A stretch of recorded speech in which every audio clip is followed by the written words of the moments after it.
The second poster I'm going to talk about is one that I did for a band called The Horrors.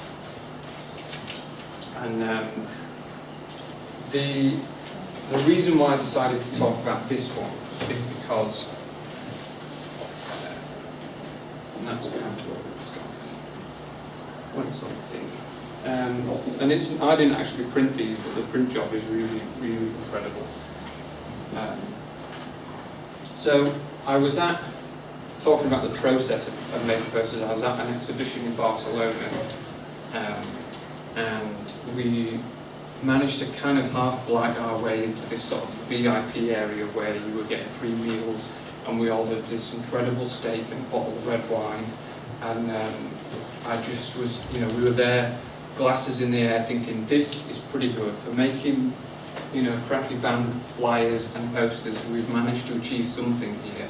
And unfortunately, the steak, it's almost like life's way of saying, don't get too cocky.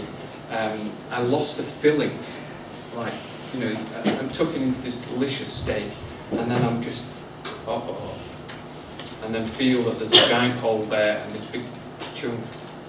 And I stressed about it. I'm in Spain, and I just think, what do I do?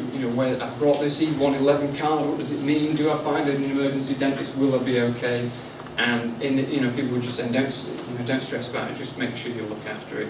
Crazy Americans were saying, you get some candle wax and you put that in.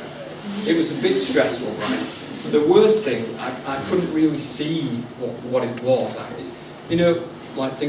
Something's in your mouth, you think the hole must be much bigger than it is, and I wanted some reassurance that, it's just at the back, don't worry about it. And I couldn't find a mirror or anything. So I thought, I'm an inventive man. We have technology at our disposal. I'll try and take a picture of, so I had my phone out and I found a bit of good light, and I took this photo of my mouth. That might be my mouth at the bottom, but it could be like a hand or a beer or somebody's poster or a shoe or something. And I realised that, just don't worry about it. But I kind of really loved the photo that came out. And it kind of reminded me of an old photocopy, like taking me back to the work that I used to do. So later on, it was actually a few months later when I had to design the Horrors poster, and thinking about the artwork that they had, they kind of had this aesthetic that was almost like the sky. I think their last album was called Sky. And it reminded me of this, and it also reminded me of the horror I felt when I'd lost filling, and what was I going to do, and I just thought, I'm going to use that to make a poster, because the connection is amusing to me, and someday down the future when I'm giving a talk, I'm going to use that and say, look, I took a really bad photograph and turned it into a piece of art. So that is how it became a poster. I dropped it into Photoshop, blew it up, changed the kind of threshold and the contrast of stuff, colour separated it, and it ended up being a poster. So that, sometimes you just end up kicking around ideas and coming up with different stuff. The final poster I'm going to show you is not one I made, right? It's one that an American friend of mine, Dan, made. Dan McAdams. His studio name is Crosshair in Chicago. Super talented guy. Does a lot of photographs of buildings and stuff. He doesn't draw stuff. He's great. So, I can't remember where I was, but a bunch of friends were sort of saying, have you seen Dan's new poster? No, what do you mean? Somebody else later on say, what do you reckon to Dan's poster? I've not seen it. And why are people, I know a few people who make posters, and Dan makes tons of them. Why are people specifically saying, have I seen Dan's new poster?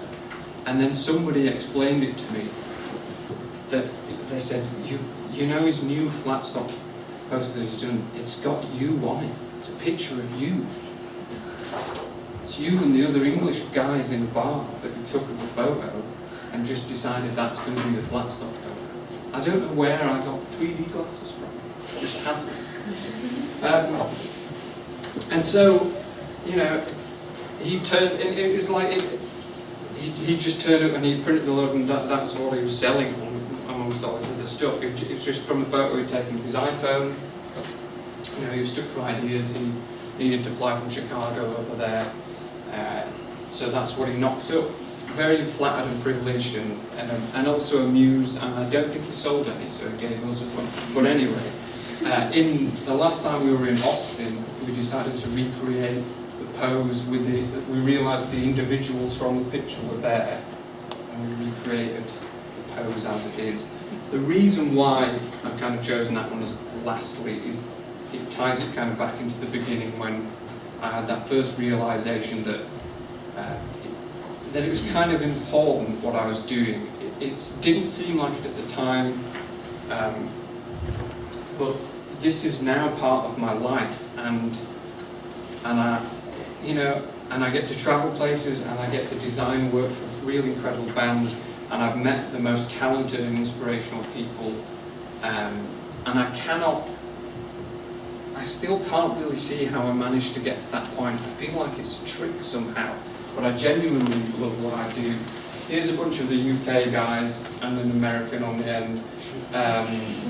You know, this is from an event that we put on. The UK Poster Association is the thing I'm involved with. We put on a show called Ink and Paper down in London. It was just awesome.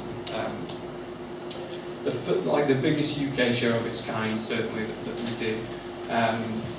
This is a shot from an exhibition that was put on in Milan, in Italy, like in just the most incredible gallery museum space. That my work was up there with other people's work. Here, you know, these guys, they're having a good time. This is in Hamburg.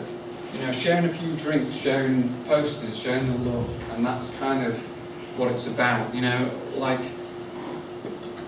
It just seems like a trick to just sort of do what you want for a living, and you might be told by various places that you have to do this and you have to do that, but you can sort of, if you work hard and you have an idea of what you want to do, you can do what you want. You know, look at this guy. This kid's crazy, right?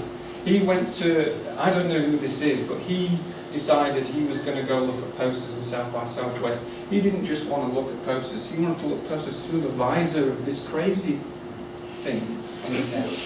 And that kid, you know, he's an inspiration because he's just, even at that age, he decides, you know, there's no costume show or anything going on. This kid was just wandering around like that. This is kind of what it looks like at South by Southwest. An awful lot of people doing a similar thing, making posters, working with bands, connecting with art and design and music, and it's sort of, you know, that's kind of what I wanted to get across. There may be similar things to do with photography or illustration or whatever, but whatever it is you guys want to do, find the people that also want to do that and just kind of make it happen. And that's kind of what I do. And that's the kind of poster segment. I am going to do one real thing. You know, but the main reason I want to continue to do this and I want to hopefully inspire other people to do it is because I don't really want to do anything else. I enjoy doing this. And I'd like to pretend that I've worked hard to get there, but I have and I haven't.